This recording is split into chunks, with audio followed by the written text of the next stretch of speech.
Hello everybody, welcome back to our YouTube channel, The Creative Minds Academy. आज की ये जो वीडियो रहने वाली है, इसके अंदर से हम लोग क्लास 12th का नया चैप्टर स्टार्ट करने वाले हैं, ठीक है, जिसका नाम रहेगा माइक्रोब्स इन ह्यूमन वेलफेयर, ठीक है। जो आपकी यूनिट है ना, आपकी क्लास 12th की जो बुक की थर्ड यूनिट है, उसका नाम है बायोलॉजी इन ह्यूमन वेलफेयर, ठीक है। Biology in human welfare. और इस यूनिट के अंदर आपने दो चैप्टर्स को पढ़ना है, ठीक है। इस यूनिट के अंदर आपने दो चैप्टर्स को पढ़ना है, ठीक है। पहला चैप्टर जो आपने पढ़ना है that is human health and diseases. And इसके अलावा जो चैप्टर आपने पढ़ना है that is microbes in human welfare, ठीक है। तो हम पहले इस चैप्टर को स्टडी करेंगे एंड ये चैप्टर काफी इजी है, ठीक है, काफी इजी है। अभी हमने जो लास्ट चैप्टर कंप्लीट किया है that is sexual reproduction in flowering plants. ये चैप्टर करने के बाद में हम लोग दोबारा से जो है यूनिट 1 का सेकेंड चैप्टर यानी कि ह्यूमन रिप्रोडक्शन को करेंगे, ठीक है। बट क्योंकि वो चैप्टर थोड़ा-सा कॉम्प्लिकेटेड था, बच्चों को समझने में टाइम लगता है, इसीलिए हम लोगों ने डायरेक्टली ह्यूमन रिप्रोडक्शन ना उठा के पहले माइक्रोब्स इन ह्यूमन वेलफेयर उठाया है, ताकि आप लोगों को थोड़ा-सा एक कॉम्प्लिकेटेड चैप्टर के बाद एक थोड़ा-सा ईज़ी चैप्टर जो है वो हो जाए और आप लोगों को ग्रास्प करने में ईज़ी रहे, ठीक है? ये जो चैप्टर है आपके बायोलॉजी के नीट सेक्शन के लिए है ना, यानी कि आपका जो बायोलॉजी सेक्शन होता है नीट का, उसके लिए भी इम्पोर्टेंट है। सीयूईटी बायोलॉजी के लिए काफी इम्पोर्टेंट है और बोर्ड्स के अंदर भी इसमें से अच्छे खासे क्वेश्चंस आपको देखने को मिल जाते हैं, ठीक है। मेजरली आपने पढ़ना क्या है इस चैप्टर के अंदर कि जो हमारे माइक्रोब्स होते हैं, ठीक है, जो हमारे माइक्रोब्स होते हैं इनका क्या एप्लीकेशन होता है, ठीक है।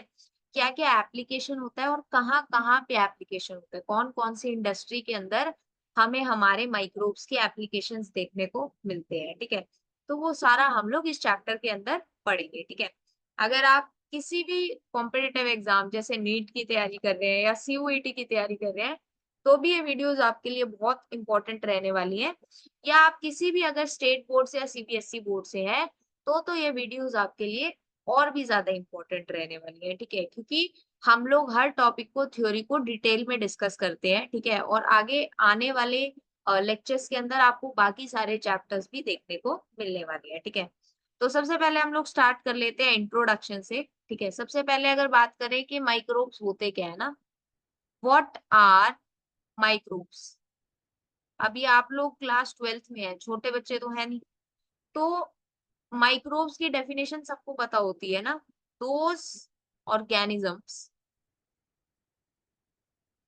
Which cannot be seen which cannot be seen by naked eyes, यानी कि जिनको हम नेक्ड आईज से नहीं देख सकते और इनको देखने के लिए हमें चाहिए माइक्रोस्कोप।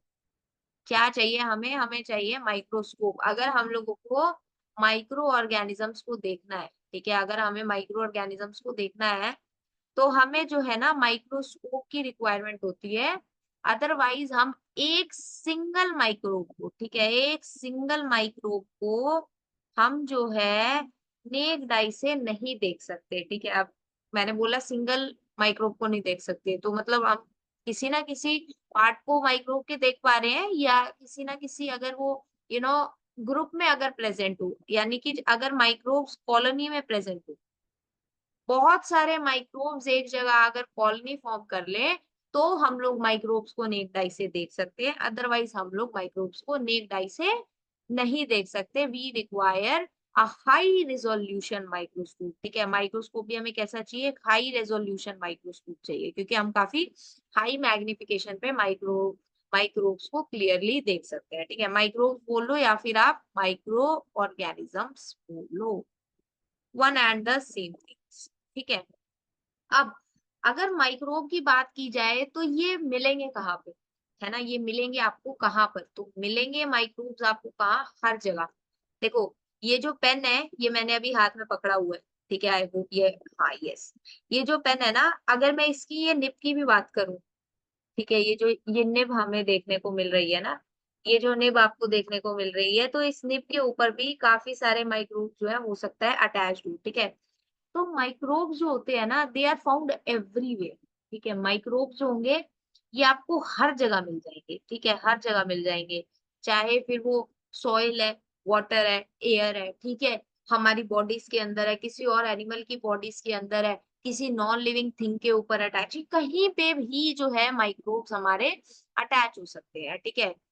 और ये इतने छोटे होते हैं कि ऐसा नहीं है कि एक माइक्रोब, नंबर ऑफ माइक्रोब्स, ठीक है, thousands of microbes, millions of microbes जो है वो कई बार हमें एक पर्टिकुलर जगह पे भी देखने को मिल सकते हैं, ठीक है, डिपेंडिंग अपॉन कि किस इन्वायरमेंट में हम देख रहे हैं या जिस जगह में हम देख रहे हैं वो गंदी है या साफ है, दैट डिपेंड्स के उस पे डिपेंड करेगा कि हमें माइक्रोब ज्यादा देखने को मिलेंगे या थोड़े देखने को मिलेंगे, ठीक है।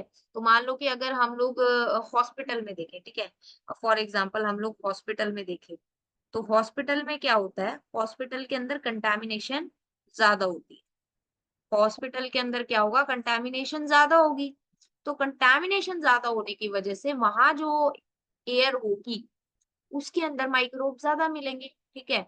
पर मान लो वहीं पे हम किसी लैब के अंदर देखें अगर, है ना, फॉर एग्जांपल हम किसी लैब के अंदर देखें, तो वहां पर जो माइक्रोब्स होंगे वो काफी कम मिलेंगे। क्यों कम मिलेंगे? क्योंकि वहां पर स्टेरलाइज्ड एनवायरनमेंट होगा। स्टेरलाइज्ड का मतलब क्या है, वहां पर जो है हमें क्लीन एनवायरनमेंट देखने को मिलेगा, किसी तरह की कंटामिनेशन हमें देखने को नहीं मिलेगी, ठीक है।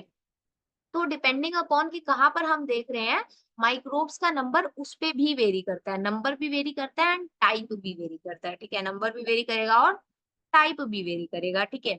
So besides macroscopic plants and animals, microbes are the major component of biological system on earth, ठीक है। अब देखो क्या होगा कि ह्यूमन बींग्स, प्लांट्स या एनिमल्स, ये जो होते हैं, ये एक पर्टिकुलर सेट ऑफ कंडीशंस अगर इनको मिलेंगी तो ही ये सर्वाइव कर सकेंगे, बट अदरवाइज ये सर्वाइव नहीं करेंगे, है ना। कुछ कुछ एनवायरमेंट्स में सर्वाइव करेंगे, बट अब मान लो कि किसी ह्यूमन बीइंग को बोल दिया जाए कि आप 1000 डिग्री सेल्सियस पे, तो क्या कोई ह्यूमन बीइंग 1000 डिग्री सेल्सियस पे सर्वाइव कर सकता है? कोई प्लांट या एनिमल कर सकता है? नहीं कर सकता। बट जो हमारे माइक्रोब्स होते हैं, ठीक है, जो माइक्रोब्स होते हैं, ये हमें थर्मल वेंट्स में भी देखने को मिल जाते हैं। थर्मल वेंट्स क्या होता है? जहां पर जो टेम्परेचर होता है वो 1000 डिग्री के आसपास या कई बार उससे ज्यादा टेम्परेचर जब देखने को मिलता है तो उसे हम लोग थर्मल वेंट्स बोलते हैं, ठीक है। तो इतने हाई टेम्परेचर पे और एक्सट्रीम लो टेम्परेचर पे, दोनों ही तरीके के टेम्परेचर पे, और ऐसा नहीं है कि एक्सट्रीम टेम्परेचर्स पे मिल रहे हैं, मॉडरेट टेम्परेचर पे भी, ठीक है, यानी कि हाई टेम्परेचर पे भी, लो टेम्परेचर पे भी, मॉडरेट टेम्परेचर पे भी, हर तरीके की टेम्परेचर कंडीशन में, हर तरीके के पीएच कंडीशन में, चाहे एसिडिक पीएच हो, बेसिक पीएच हो, हर तरीके के पीएच कंडीशन के अंदर ये हम मिल सकते हैं। लो मॉइस्चर कंटेंट में हमें माइक्रोब्स मिल सकते हैं, हाई मॉइस्चर कंटेंट में माइक्रोब्स मिल सकते हैं। कौन से टाइप के माइक्रोब मिलेंगे वो अलग हो सकता है, बट माइक्रोब्स हमें हर एनवायरनमेंट में मिल सकते हैं, ये बात हमें यहाँ से कंफर्म हो गई, ठीक है। तो they are present even at sites where no other life form could possibly exist, यानी कि जहां हम सोच भी नहीं सकते ना कि अरे यहाँ पे कोई रह सकता है, तो माइक्रोब्स बोलते हैं अरे मैं रहता हूँ, है ना। सो माइक्रोब्स बोलते हैं कि हम वहां पे रहते हैं जहां पर कोई नहीं रहता, ठीक है। So microbes can be found anywhere, okay, anywhere and everywhere, ठीक है। So where the temperature may be as high as 1000 degree Celsius, deep in the soil under the layer of snow several meter thick and in highly acidic environment। तो इससे हमें ये समझ में आया कि एनवायरमेंट में हमें हर जगह माइक्रोब्स देखने को मिल सकते हैं, ठीक है, ये बात हमें समझ में आ गई, ठीक है। अभी microbes are diverse, protozoa, bacteria, fungi and microscopic animal and plant, viruses, viroids and prions which are proteinaceous infectious agent, यानी कि यहाँ पर बात हो रही है माइक्रोब्स की कैटेगरी, ठीक है। तो माइक्रोब्स क्या हो सकते हैं? प्रोटोजोआ भी हो सकते हैं, बैक्टीरिया, फंजाई, या फिर वायरसेस, वायरॉइड्स या प्रायॉन्स, जो क्या होते हैं आपके प्रोटीनेशियस इन्फेक्शियस एजेंट होते हैं, इन्फेक्शन कॉज करने वाले एजेंट होते हैं, ठीक है।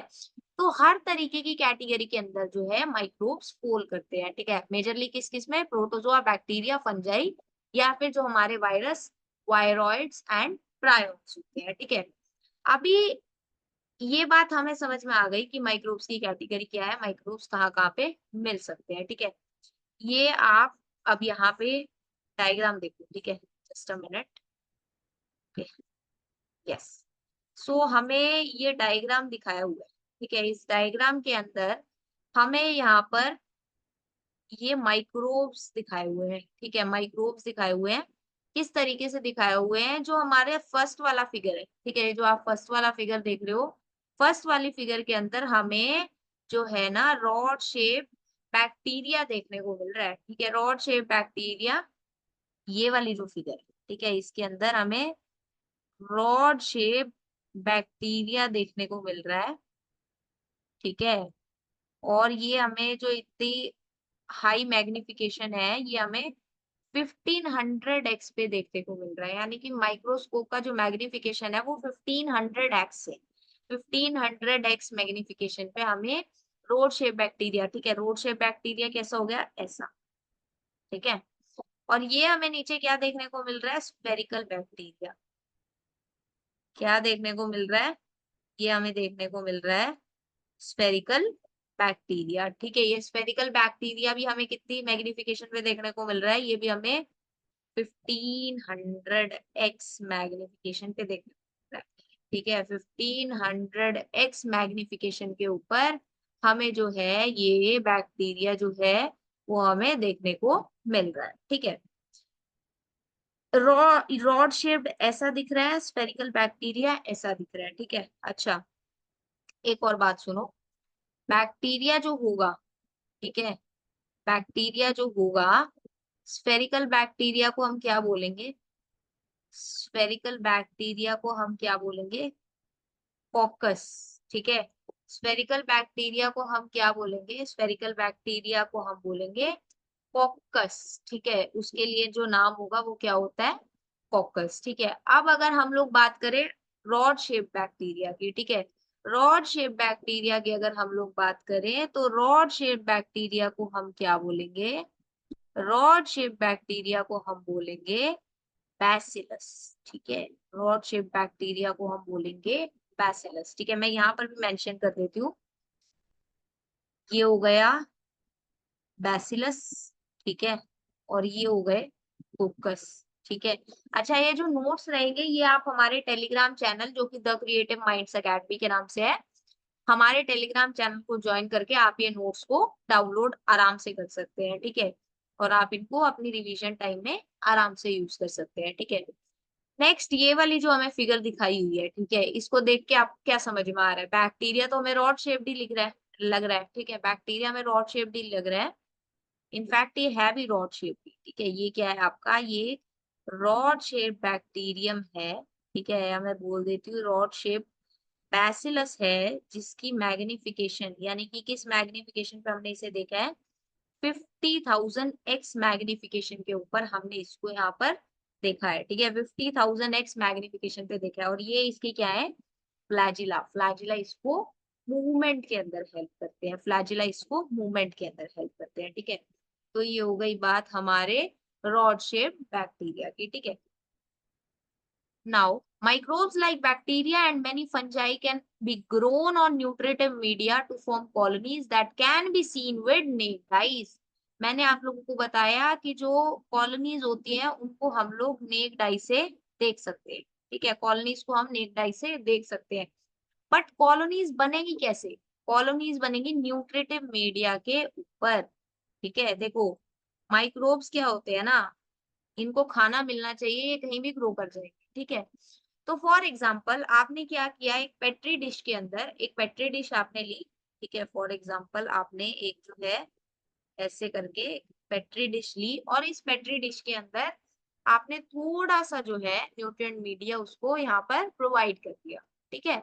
न्यूट्रिएंट मीडिया आपने जैसे ही उसको प्रोवाइड किया तो क्या होगा, जो माइक्रोब्स होते हैं ना, इनके अंदर क्या होगा, यहाँ पर ग्रोथ होनी, माइक्रोब्स की ग्रोथ हमें देखने को मिल जाएगी, ठीक है। कुछ टाइम के बाद में फॉर एग्जांपल यहाँ पे एक सिंगल माइक्रोब प्रेजेंट है, ठीक है, ये बेसिकली आप क्या करते हो, nutritive media plus inoculum provide कर देते हो, ठीक है, यानी कि थोड़ा सा इनोकुलम जिसमें आपका कोई एक स्मॉल अमाउंट में आपके माइक्रो ऑर्गेनिजम्स प्रेजेंट है, वो आपने यहाँ पर दे दिया, ठीक है। अब क्या होगा, कुछ ही टाइम के अंदर इनफैक्ट ये कुछ ही घंटों के अंदर, ठीक है, डिपेंडिंग अपॉन कौन सी स्पीशीज हम लोग ग्रो करवा रहे हैं। और हम लोग बैक्टीरिया और फंजाई को बहुत इजीली कल्चर कर सकते हैं, ठीक है। तो कल्चर मीडिया के अंदर हम लोगों को thousands of same type of microbe की ग्रोथ देखने को मिल जाएगी इस पेट्री डिश के अंदर, ठीक है। तो इससे हम लोग को क्या पता चला कि हम लोग माइक्रोब्स को बहुत इजीली ग्रो कर सकते हैं। एंड वो जो कॉलोनी होगी, ठीक है, अब हमें कैसे पता, क्योंकि वहां पर जो कॉलोनी होगी वो हाई नंबर ऑफ माइक्रोब वहां पर प्रेजेंट होंगे ऐसे, ठीक है, हाई नंबर ऑफ माइक्रोब वहां प्रेजेंट होंगे, इस तरीके से वहां पर कॉलोनी फॉर्म हो जाएगी, ठीक है। कॉलोनी फॉर्म हो जाएगी और ये कॉलोनी को आप इजीली देख सकते हैं, ठीक है। These cultures are useful in studies of microorganism. In cultures को हम कब यूज करते हैं, माइक्रो ऑर्गेनिज्म की स्टडी के लिए हम लोग इनको यूज करते हैं, ठीक है।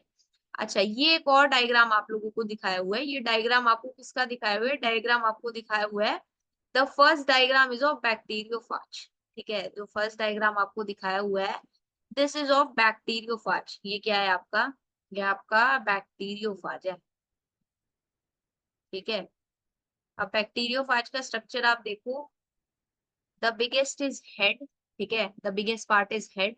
उसके बाद आता है आपका कॉलर, फिर tail, tail, plate and last में आपकी पिंस, और ये आपके हो गए प्रोंग्स जिनके हेल्प से वो मूवमेंट शुरू करेगा, ठीक है। तो ये आपका जो डायग्राम दिखाया हुआ है, ये आपका डायग्राम जो दिखाया हुआ है, ये आपका बैक्टीरियोफाज का डायग्राम दिखाया हुआ है, ठीक है। अच्छा, इसके अलावा जो आपको सेकेंड डायग्राम दिखाया हुआ है, सेकेंड डायग्राम आपको किसका दिखाया हुआ है, एडिनो वायरस का, ठीक है। सेकेंड डायग्राम आपको किसका दिखाया हुआ है, सेकेंड डायग्राम आपको दिखाया हुआ है एडिनो वायरस का। अब एडिनो वायरस क्या करता है, एडिनो वायरस क्या करता है, रेस्पिरेटरी इन्फेक्शन कॉज करता है, ठीक है।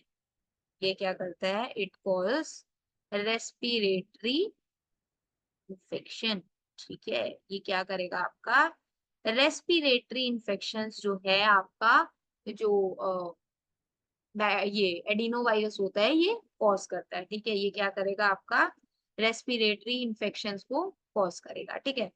अच्छा, लास्ट आपको क्या दिखाया हुआ है, लास्ट आपको क्या दिखाया हुआ है, लास्ट आपको दिखाया हुआ है टीएमवी के, लास्ट आपको क्या दिखाया हुआ है, टीएमवी यानी कि टोबैको मोजेक वायरस, ठीक है। जो आपका टोबैको प्लांट्स को इन्फेक्ट करता है, ठीक है, जो किसको इन्फेक्ट करता है, आपके टोबैको प्लांट्स को इन्फेक्ट करता है, ठीक है। इट इन्फेक्ट्स टोबैको प्लांट, ठीक है।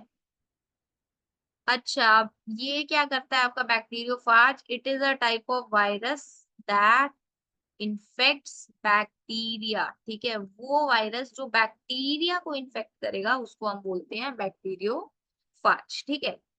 सो ये हो गई आपके डायग्राम्स की बात, ठीक है। अब बात आती है कि हम लोगों ने माइक्रोब्स के बारे में इतना सब कुछ देख लिया। यहाँ पर हम लोगों ने देखा कि ये क्या कर रहे हैं, यहाँ पर डिजीज कॉजिंग हम लोगों को यहाँ पर माइक्रोब्स के स्ट्रक्चर दिखाए हैं। बट क्या इससे हमें ये समझ में आता है कि क्या सभी माइक्रोब्स जो होते हैं वो डिसीज ही कॉज करते हैं? अगर ऐसा होता तो अभी जिस एनवायरनमेंट में मैं बैठी हूँ, ठीक है, या जिस एनवायरनमेंट में बैठ के, जिस रूम में बैठ के आप ये वीडियो देख रहे हैं, तो उस रूम में बहुत सारे माइक्रोब्स अभी प्रेजेंट हैं। तो क्या मेरे को यहाँ बैठे-बैठे कोई बीमारी हो गई? ऐसा तो नहीं है ना? यानी कि जितने माइक्रोब्स हमारे एनवायरनमेंट में प्रेजेंट हैं, सारे तो हार्मफुल नहीं, ठीक है? सारे तो हार्मफुल नहीं है। Only a small percentage of microbes are harmful, and वो स्मॉल परसेंटेज, देखो एयर के अंदर ऐसा बोला जाता है कि less than 1% microbes are harmful. और देखो वो 1% जो होते हैं, लेस देन 1% भी कितने डिसीज कॉज कर देते हैं, ठीक है। तो यानी कि जो डिसीज कॉजिंग माइक्रो ऑर्गेनिज्म है उनका परसेंटेज कम है, बट वो परसेंटेज इनफ है हमारे हर ऑर्गेनिज्म को इन्फेक्ट करने के लिए, ठीक है। तो हमें माइक्रोब्स को अंडर एस्टिमेट नहीं करना चाहिए उनके साइज को देख के, ठीक है। तो ये हमें समझ में आ गया, but that also does not mean कि माइक्रोब हमारे किसी काम के नहीं है, ठीक है। They are highly useful, okay, they are highly useful, ठीक है। कहाँ कहाँ पे, जो हम लोग यहाँ पर पढ़ेंगे वो क्या है, आपके हाउस होल्ड प्रोडक्ट्स के अंदर, इंडस्ट्री के अंदर, एग्रीकल्चर के अंदर, सीवेज ट्रीटमेंट के अंदर, बायो कंट्रोल एजेंट्स की तरह हम लोग जो माइक्रोब्स को यूज कर रहे हैं एग्रीकल्चर में, तो वो सारा जो है हमारी बात हुई एप्लीकेशंस की, ठीक है, यानी कि हमारे माइक्रोब्स का एप्लीकेशन कहाँ कहाँ पे है, ठीक है। बट माइक्रोब्स क्या कर सकते हैं, एक तो डिजीज कॉज कर सकते हैं, बट सभी माइक्रोब्स हमारे हार्मफुल नहीं होंगे, ठीक है। ये बात हमें यहाँ से समझ में आ गई, ठीक है। सो आई होप यहाँ तक आप लोगों को समझ में आया। अब अच्छा, ये क्या दिखा, ये क्या है, microbes like bacteria and fungi can be grown nutritive media to form colony, ठीक है। ये आपका जो डायग्राम दिखाया हुआ है, ये आपका डायग्राम जो दिखाया हुआ है, यहाँ पर आपको फंगल कॉलोनी और बैक्टीरियल कॉलोनी दिखाई हुई है, ठीक है। यहाँ पर आपको क्या दिखाई है, फंगल कॉलोनी और बैक्टीरियल कॉलोनी दिखाई हुई है, ठीक है। ये आपकी जो फर्स्ट वाली कॉलोनी है, ये किसकी है आपकी, ये आपकी बैक्टीरियल कॉलोनी है, ठीक है। ये आपकी क्या है, बैक्टीरियल कॉलोनी हमें देखने को मिल रही है, और ये यहाँ पे फंगल कॉलोनी देखने को मिल रही है, ठीक है। ये आपकी फंगल कॉलोनी है, ठीक है। सो आई होप यहाँ तक आप लोगों को समझ में आया। अब हम लोग बात करेंगे द फर्स्ट एप्लीकेशन, ठीक है, the first area of application जहां पर माइक्रोब्स यूज होते हैं, ठीक है, जहां पर माइक्रोब्स यूज होते हैं। सो माइक्रोब्स को हम लोग हाउस होल्ड प्रोडक्ट्स के मैन्युफैक्चर के लिए यूज करते हैं, ठीक है। अब उसके अंदर आपका क्या क्या हो सकता है, आपके जो कर्ड का प्रोडक्शन होता है, चीज का जो प्रोडक्शन होता है, ब्रेड का फॉर्मेशन, डोसा इडली के लिए, टॉडी के लिए, तो ये फूड प्रोडक्ट्स कुछ हैं जो हम लोग कंज्यूम करते हैं डेली बेसिस पे। गर्मियों में दही आप लोग कितना कंज्यूम करते हैं, है ना। तो ये प्रोडक्ट्स के अंदर माइक्रोब्स किस तरीके से रोल प्ले करते हैं इनकी फॉर्मेशन में, वो सारा हम लोग इस वीडियो के अंदर अभी बात करेंगे, ठीक है। तो सबसे पहले अगर मैं बात करूं फॉर्मेशन ऑफ कर्ड के लिए, ठीक है, तो जो हमारे लैक्टोबैसिलस होते हैं, ठीक है, जिनको हम लोग, या फिर लैक्टिक एसिड बैक्टीरिया जो होते हैं, ठीक है, देखो ध्यान से समझो। लैक्टोबैसिलस या लैक्टिक एसिड बैक्टीरिया जो होते हैं ना, ये क्या करते हैं, मिल्क के अंदर ग्रो करके उसको कर्ड में कन्वर्ट कर देते हैं, ठीक है। मिल्क के अंदर ग्रो करके उसको क्या करेंगे, कर्ड के अंदर कन्वर्ट कर देते हैं, ठीक है। यानी कि जो हमारा लैक्टिक एसिड बैक्टीरिया है, it is used in the formation of curd, ठीक है, it is used in the formation of curd, ठीक है। कर्ड फॉर्मेशन के अंदर आपका जो लैक्टोबैसिलस या लैक्टिक एसिड बैक्टीरिया होता है वो यूज होता है, ठीक है।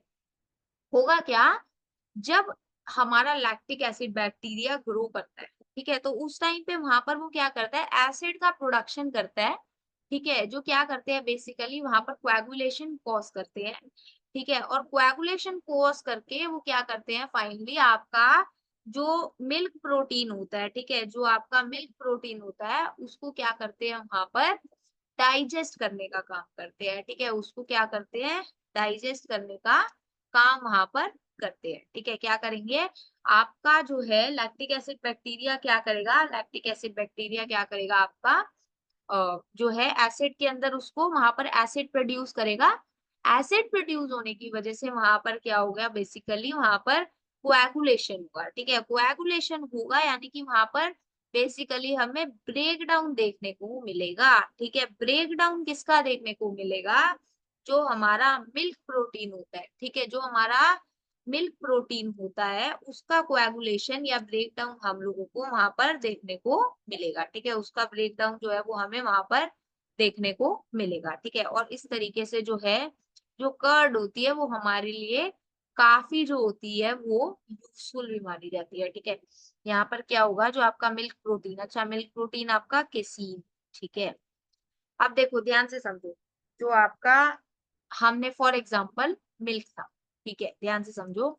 मिल्क के अंदर हम लोगों ने क्या किया, कुछ अमाउंट में ऐड वो कर्ड ऐड की, ठीक है। तो कर्ड जो थोड़ी सी कर्ड है वो क्या करेगी, वो एज अ इनोकुलम काम करेगी, ठीक है। इनोकुलम क्या होता है, इनोकुलम होता है स्टार्टर मटेरियल, ठीक है, इनोकुलम होता है स्टार्टर मटेरियल।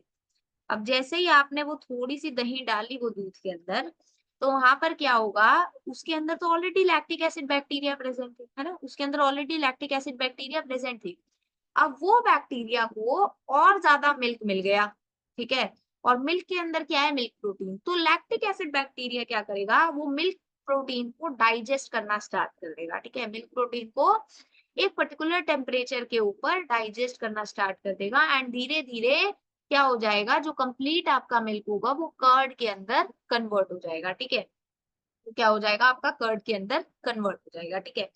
अब जो हमारी कर्ड होती है, जो दही होती है ना, उसके अंदर ज्यादा न्यूट्रिशनल वैल्यू होती है एज कम्पेयर टू मिल्क, ठीक है। अगर आपसे कोई पूछे कि न्यूट्रिशनल वैल्यू किसकी ज्यादा होती है, तो कर्ड की न्यूट्रिशनल वैल्यू ज्यादा होती है एज कम्पेयर टू मिल्क, क्योंकि उसके अंदर क्या होता है, more amount of good bacteria, जो लैक्टिक एसिड बैक्टीरिया होता है that is very good for our gut, ठीक है। तो वो क्या करता है बेसिकली, हमारे जो गट है, जो हमारा स्टमक है, उसको ओके रखने में हेल्प करता है, ठीक है। जैसे कई लोग क्या होते हैं ना, दे आर लैक्टोज इंटॉलरेंट, है, दे आर लैक्टोज इंटॉलरेंट। तो कई लोग जो होते हैं, जो लोग दूध कंज्यूम नहीं कर सकते, वो दही लेते हैं, ठीक है। दही क्या है, that is very good for their gut, ठीक है। वो उनके बेसिकली जो है पेट को ठीक रखने में हेल्प करती है, ठीक है।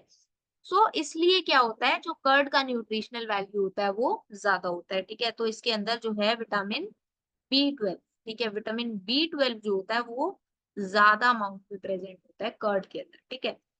In our stomach, the lab plays very beneficial role in checking disease causing microorganisms, ठीक है। तो ये हम लोगों ने बात की कि कर्ड की प्रोडक्शन के अंदर माइक्रोब्स का क्या यूज है और कौन सा माइक्रोब यूज होता है, ठीक है।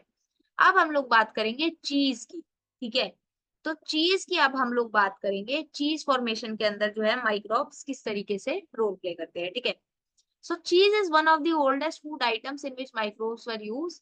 It is partially degraded concentrate of milk, fat and casein. ठीक है, जो आपकी चीज होती है ये क्या होती है बेसिकली, मिल्क फैट और मिल्क प्रोटीन का पार्शियली डिग्रेडेड कॉन्सेंट्रेट होती है, ठीक है। पार्शियली डिग्रेडेड फॉर्म के अंदर जो है मिल्क फैट और केसीन आपका चीज के अंदर प्रेजेंट होता है, ठीक है। Different varieties of cheese are known by their characteristic texture, flavor, and taste. Their specificity is determined by the microbes used for their ripening. यानी कि चीज की राइपनिंग के अंदर कौन सा माइक्रोब यूज हुआ है, उस पे डिपेंड करता है कि कौन से टाइप की चीज वहां पर है, उसको हम कौन से टाइप की चीज बोलेंगे। एंड उसका टेक्सचर, फ्लेवर और टेस्ट, तीनों ही चीजें डिपेंड करती हैं कौन से टाइप का माइक्रोब जो है उनकी राइपनिंग में हमने यूज किया, ठीक है। जैसे जो हमारी स्विस चीज होती है, ठीक है, जो स्विस चीज होती है, स्विस चीज के अंदर ना बिग बिग होल्स प्रेजेंट होते हैं, ठीक है। जो टॉम एंड जेरी के अंदर चीज दिखाई होती थी ना, वो चीज आपकी कौन सी चीज होती है, स्विस चीज होती है, ठीक है। ये किससे बनती है, this is formed by a bacterium, Propionibacterium shermanii, ठीक है। प्रोपीनियोबैक्टीरियम शर्मानी जो होता है आपका, इसकी हेल्प से आपकी क्या बनी होती है, आपकी स्विस चीज बनी होती है, ठीक है। इसकी हेल्प से आपकी स्विस चीज बनी होती है। रॉकफोर्ट चीज जो होती है ये किससे बनी होती है, आपकी रॉकफोर्ट चीज बनी होती है पेनिसिलियम रोकफोर्टी से। पेनिसिलियम रोकफोर्टी से आपकी जो है रॉकफोर्ट चीज बनती है।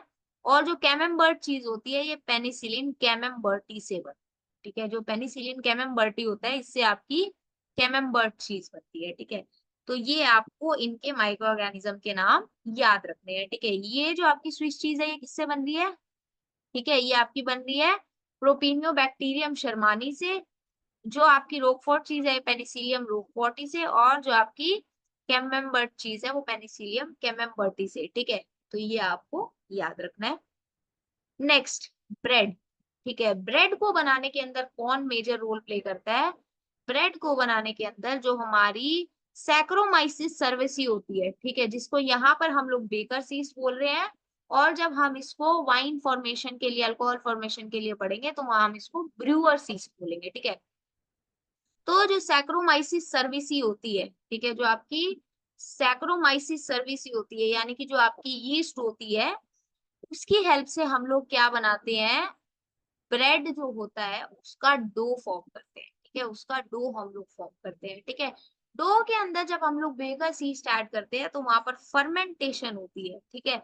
फर्मेंटेशन होने की वजह से वहां पर क्या होता है, जो हमारा डो होता है ना उसके अंदर CO2 का प्रोडक्शन होता है। CO2 का प्रोडक्शन होने की वजह से वहां पर वो जो ब्रेड का या फिर जो वो डो है उसके अंदर पफ्ड अप अपीयरेंस होती है। पफ्ड का मतलब क्या होगा, फूला फूला वो लगता है, ठीक है। जैसे जो भटूरे भी होते हैं ना, छोले भटूरे आप लोग खाते होंगे, तो भटूरे जो होते हैं, भटूरे के अंदर भी पफ्ड अप अपीयरेंस क्यों होती है, क्योंकि वहां पर भी क्या हो रहा होता है बेसिकली, वहां पर CO2 का फॉर्मेशन हो रहा होता है, ठीक है। वहां पर CO2 प्रोड्यूस हो रही होती है फर्मेंटेशन की वजह से, एंड इसीलिए वो क्या हमें फूला फूला नजर आता है। केक्स भी हम लोगों को इसीलिए फूले फूले नजर आ रहे होते हैं, ठीक है। जो केक्स होते हैं ना वो भी हम लोगों को इसीलिए फूले फूले नजर आ रहे होते हैं, ठीक है। CO2 gas along with ethyl alcohol evaporate during baking, making bread porous and soft. अब क्या होगा, ये जो CO2 गैस होती है, अब जब वहां पर फर्मेंटेशन होगा, ठीक है, देखो जब फर्मेंटेशन हम लोग पढ़ते हैं, है ना, रेस्पिरेशन के अंदर हम लोग जो फर्मेंटेशन पढ़ते थे, फर्मेंटेशन हम लोगों को लैक ऑफ ऑक्सीजन में देखने को मिलता है, ठीक है। तो वहां पर क्या प्रोड्यूस होता है, CO2 तो प्रोड्यूस होती है, बट कुछ अमाउंट में अल्कोहल भी प्रोड्यूस होती है। तो यहाँ पर भी क्या होगा, CO2 गैस जिसके साथ में इथाइल अल्कोहल का प्रोडक्शन हुआ, जब बेकिंग हो रही होती है, जब उस ब्रेड को हम लोग बेक करते हैं, at the same time CO2 और इथाइल अल्कोहल क्या हो जाते हैं, रिलीज हो जाते हैं। रिलीज कैसे होते हैं, वो इवेपोरेट हो जाते हैं। इवेपोरेशन के थ्रू वो वहां से क्या हो जाएंगे, खत्म हो जाएंगे, और उसी वजह से जो ब्रेड होता है वो काफी पोरस और सॉफ्ट होता है, ठीक है। इसी वजह से जो ब्रेड होता है वो काफी पोरस और सॉफ्ट होता है, ठीक है। सो आई होप यहाँ तक आप लोगों को समझ में आया। डोसा एंड इडली, ठीक है। अब क्या होगा, the fermented preparation of rice and black gram prepared using bacteria, ठीक है। बैक्टीरिया कौन सा, ल्यूकोनोस्टॉक एंड स्ट्रेप्टोकोकस, ठीक है। ये जो है ये आपका आउट ऑफ एनसीईआरटी है, ठीक है। आपकी एनसीईआरटी के अंदर इसको मेंशन नहीं किया हो, बट मैंने यहाँ पर एक एक्स्ट्रा पॉइंट ऐड कर दिया है। अगर आप लोग को कॉम्पिटेटिव के लिए प्रिपेयर नहीं करना, सिर्फ सीबीएसई करना है, तो आप लोग इस पॉइंट को छोड़ भी सकते हैं, ठीक है। तो जो आपकी राइस और ब्लैक ग्राम होती है, ठीक है, उसको फर्मेंटेड प्रिपरेशन, जब उसका फर्मेंटेड प्रिपरेशन करा जाता है ना, उसी के बाद में आपका डोसा और इडली फॉर्म होते हैं, ठीक है।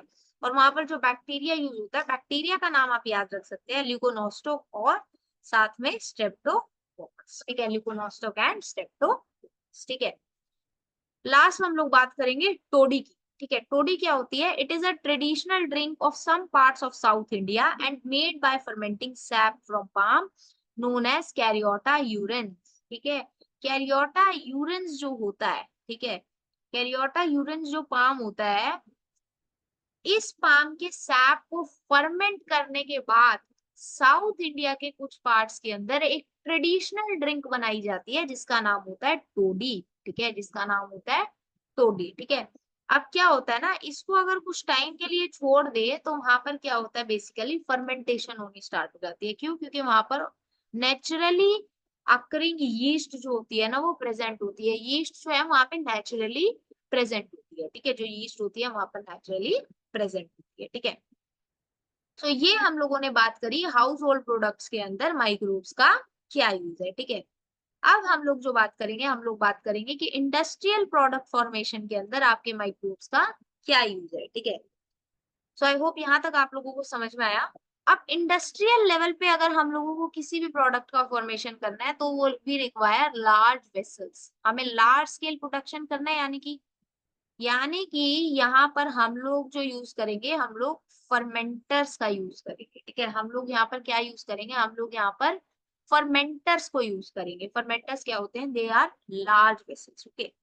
सो production of beverages and antibiotics, क्या बोल रहे हैं, production of beverages and antibiotics on an industrial scale is done by growing microbes in very large vessels known as fermenters. यानी कि हम लोग माइक्रोब्स को लार्ज लार्ज वेसल्स के अंदर ग्रो करेंगे, जिन वेसल्स का नाम क्या होता है, फर्मेंटर्स, ठीक है, जिनका नाम क्या होता है, फर्मेंटर्स, ठीक है। अब यानी कि हमें समझ में आया, इंडस्ट्रियल लेवल पे अगर हम लोग बात करें, हम लोग बेवरेजेस के प्रोडक्शन के लिए, एंटीबायोटिक्स के प्रोडक्शन के लिए, इसके अलावा एंजाइम के प्रोडक्शन के लिए, ऑर्गेनिक एसिड के प्रोडक्शन के लिए इंडस्ट्रियल लेवल पे माइक्रोब्स को यूज करते हैं, ठीक है। इन चीजों के प्रोडक्शन के लिए हम लोग माइक्रोब्स को यूज करते हैं। एंड अगर हमें इंडस्ट्रियल लेवल पे किसी भी चीज को प्रोड्यूस करवाना है, so we require large vessels, जिनको हम लोग फर्मेंटर्स बोलते हैं, ठीक है। इस पीडीएफ के अंदर मैं फर्मेंटर की डायग्राम की फोटो लगाना भूल गई हूँ।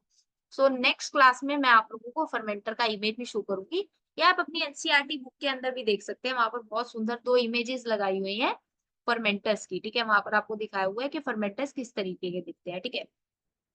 तो सबसे पहले हम लोग बात करेंगे फर्मेंटेड बेवरेजेस की, ठीक है। सबसे पहले हम लोग बात करेंगे फर्मेंटेड बेवरेजेस की। Saccharomyces cerevisiae also known as brewer's, मैंने बोला था ना, वहां हम लोग बेकरसीस बोले, यहाँ पर सेम चीज को ब्रूअरसीस बोल रहे हैं, ठीक है। यानी कि चीज एक है, नाम अनेक है, ठीक है। यीस्ट एक है, नाम अनेक है। So this is used for fermenting malted cereals and fruit juices to produce ethanol. यानी कि अपने इथेनॉल के प्रोडक्शन के लिए, अल्कोहल की फॉर्मेशन के लिए सैक्रोमाइसिस सर्विसी जो होती है, जिसको हम लोग यहाँ पर ब्रूअर्स यीस्ट बोल रहे हैं रेफरेंस में, तो उसको हम लोग यूज करते हैं क्योंकि वो वहां पर क्या करेगी, फ्रूट जूसेस और मॉल्टेड सीरियल्स को फर्मेंट करवाकर वहां पर इथेनॉल का प्रोडक्शन करवाएगी। ठीक है, तो हम लोगों ने कॉलेज के लास्ट ईयर के अंदर अल्कोहल प्रोडक्शन किया था, वहां पर भी हम लोगों ने जो ईस्ट यूज की थी वो हम लोगों ने सैक्रोमाइसिस सर्विस यूज की थी। ठीक है, so depending upon the type of raw material used for fermentation and the type of processing, with or without distillation, different type of alcoholic drinks are obtained। ठीक है, यानी कि किस तरीके का हमने रॉ मटेरियल यूज किया है। ठीक है, हम लोगों ने फर्मेंटेशन के लिए कौन सा रॉ मटेरियल यूज किया है, एंड प्रोसेसिंग के दौरान क्या हमने डिस्टिलेशन वहां पर यूज किया या डिस्टिलेशन नहीं यूज किया। सो उस पे डिपेंड करता है कि हमारी कौन से टाइप की अल्कोहलिक ड्रिंक प्रोड्यूस होगी। ठीक है, उस पे डिपेंड करता है कि हमारी कौन सी जो है अल्कोहलिक ड्रिंक प्रोड्यूस होगी। ठीक है, तो जो आपकी वाइन और बियर होती है, ठीक है, wine and beer they are produced without distillation. ठीक है, ये क्या होते हैं, इनको प्रोड्यूस करने के लिए फर्मेंटेशन तो होगा ही, बट डिस्टिलेशन का प्रोसेस कैरी आउट नहीं होता। ठीक है, इसलिए यहाँ पर क्या होगा, हमें लो अल्कोहल कॉन्सेंट्रेशन देखने को मिलती है। वाइन और बियर के अंदर जो अल्कोहल कॉन्सेंट्रेशन होती है वो कम होती है। ठीक है, while if we talk about whiskey, brandy and rum, जो whiskey, brandy और rum होती है, they are produced by distillation of fermented broth। जो fermented broth होता है आपका, fermentation होने के बाद में जो हमारा broth आया, उसको हम लोग जब distillation उसके अंदर कैरी आउट करवाते हैं, तो तब जो हमें अल्कोहलिक ड्रिंक देखने को मिलती है वो विस्की, ब्रांडी और रम होते हैं। ठीक है, इनके अंदर जो अल्कोहल का कॉन्सेंट्रेशन होगा वो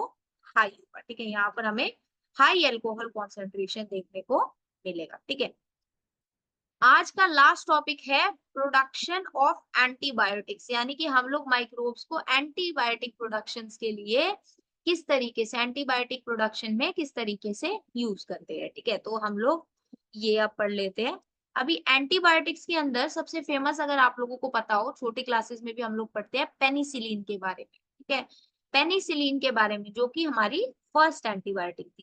ठीक है, तो एंटीबायोटिक प्रोडक्शन के अंदर हमारे माइक्रोब्स का काफी इंपॉर्टेंट रोल होता है। ठीक है, so what are antibiotics, antibiotics are, definition is important, okay, antibiotics are chemical substances which are produced by some microbes and they kill or retard the growth of disease causing microorganisms। देख रहे हैं आप, क्या है, बनी भी microbes के द्वारा है, और क्या करेंगी, जो है डिजीज कॉजिंग माइक्रोब्स के यूज को क्या कर रही है, किल कर रही है या उनके ग्रोथ को रोक रही है। ठीक है, यानी माइक्रोब ही माइक्रोब का दुश्मन है यहाँ पर। ठीक है, बट जिन माइक्रोब से वो प्रोड्यूस हुए वो क्या है, यूजफुल, बट जो जो माइक्रोब्स को वो किल कर रहे हैं वो हमारे लिए क्या है, वो हमारे लिए हार्मफुल है। ठीक है, यानी कि यूजफुल माइक्रोब से हमने एंटीबायोटिक्स प्रोड्यूस करके हार्मफुल माइक्रोब्स को उन्हीं एंटीबायोटिक्स के द्वारा किल कर दिया। ठीक है, अब एंटीबायोटिक का मीन क्या होता है, अगेंस्ट लाइफ।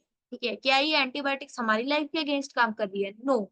ये जो अगेंस्ट लाइफ यहाँ पर है ना, ये किसके कॉन्टेक्स्ट में बोला हुआ है, ये आपका बोला हुआ है in the context of disease causing organism. ठीक है, ये बोला हुआ है in the context of disease causing organism, यानी कि डिजीज कॉजिंग ऑर्गेनिजम्स के लिए ये क्या है, उनकी लाइफ के अगेंस्ट काम करती है। ठीक है, whereas with reference to human beings they are pro life and not against। okay, बहुत ही बेसिक सा पॉइंट है, बट आपके एनसीईआरटी के अंदर लिखा हुआ है, so I have explained it.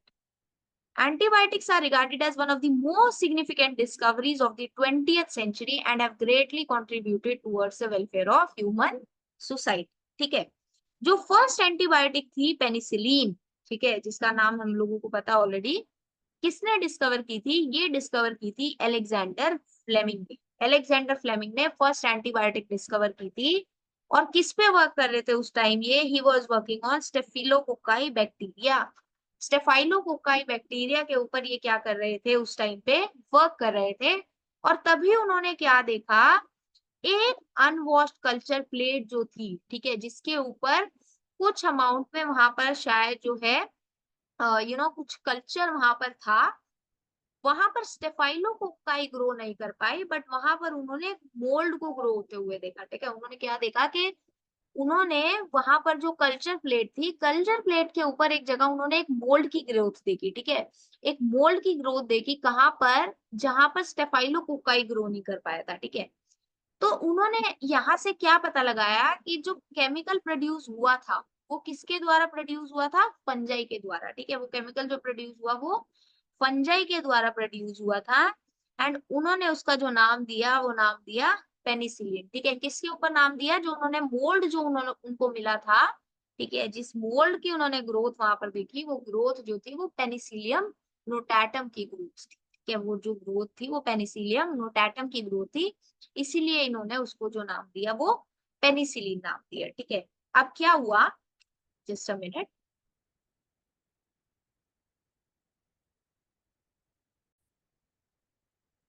Okay, सो क्या हुआ, उन्होंने क्या नाम दिया, उसको नाम दिया गया पेनिसिलिन, ठीक है। However, its full potential as an effective antibiotic was established by Ernest Chain and Howard Florey, यानी कि डिस्कवरी किसने की, डिस्कवरी की अलेक्जेंडर फ्लेमिंग ने, पर उसका पोटेंशियल यानी उसका यूज कहाँ पर हो सकता है, ये किसने देखा या किसने इसके ऊपर रिसर्च की, अर्नेस्ट चेन और होवर्ड फ्लोरी ने, ठीक है। क्यों, क्योंकि ये एंटीबायोटिक को वर्ल्ड वॉर टू के अंदर, ठीक है, वर्ल्ड वॉर टू के अंदर अमेरिकन सोल्जर्स को ट्रीट करने के लिए यूज किया गया था। हाई अमाउंट पे पेनिसिलिन जो थी, उस एंटीबायोटिक को वर्ल्ड वॉर टू के अंदर जो है सोल्जर्स को ट्रीट करने के लिए यूज किया गया था। एंड जो फ्लेमिंग चेन और फ्लोरी थे, अर्नेस्ट जो हमारे अलेक्जेंडर फ्लेमिंग थे, अर्नेस्ट चेन और हॉवर्ड फ्लोरी, इन तीनों को 1945 में उनकी डिस्कवरी के लिए नोबेल प्राइज दिया गया था, ठीक है। So antibiotic have greatly improved our capacity to treat deadly diseases, ठीक है। डेडली डिसीजेस कौन कौन से, such as plague, whooping cough जिसको हम लोग काली खांसी भी बोलते हैं, डिप्थेरिया जिसको गलघोटू भी बोला जाता है, लेप्रोसी जिसको कुष्ठ रोग भी बोला जाता है, ठीक है। Which use to kill millions of all over the globe, ठीक है। यानी कि वो पर्टिकुलर बीमारियां जिनकी वजह से कई लोगों की मौत होती थी, ठीक है, पूरी दुनिया के अंदर, उन डिसीजेस को ट्रीट करने के लिए एंटीबायोटिक्स ने एक मेजर रोल प्ले किया, ठीक है। So this was all about this video. Next video के अंदर हम लोग इंडस्ट्रियल एप्लीकेशंस को ही कंटिन्यू करेंगे माइक्रोब्स की, जिसके अंदर हम लोग एंजाइम्स के यूज को पढ़ेंगे, ठीक है। एंजाइम्स और ऑर्गेनिक एसिड के प्रोडक्शन के लिए किस तरीके से माइक्रोब्स यूज किए जाते हैं वो पढ़ेंगे। एंड उसके बाद में हम लोग माइक्रोब्स इन सीवेज ट्रीटमेंट में कैसे यूज किए जाते हैं वो पढ़ेंगे, ठीक है। उसके बाद में हम लोग बायोगैस और बायो कंट्रोल एजेंट्स में माइक्रोब्स का क्या एप्लीकेशन है वो सारा डिस्कस करेंगे, ठीक है। अगर आपको ये वीडियो अच्छी लगी हो एंड आप हमारे चैनल पे फर्स्ट टाइम आए हैं, अगर आपने हमारे चैनल को सब्सक्राइब नहीं किया हुआ, then please do subscribe to our channel. इन नोट्स को आप हमारे टेलीग्राम चैनल जो कि द क्रिएटिव माइंड्स एकेडमी के नाम से, आप हमारे टेलीग्राम चैनल के ऊपर जाकर नोट्स को डाउनलोड कर सकते हैं। अगर आपको ये वीडियो अच्छी लगी हो, यूजफुल लगी हो, तो इस वीडियो को लाइक कीजिए, share it with your friends. We will meet you in the next video. Till then keep learning.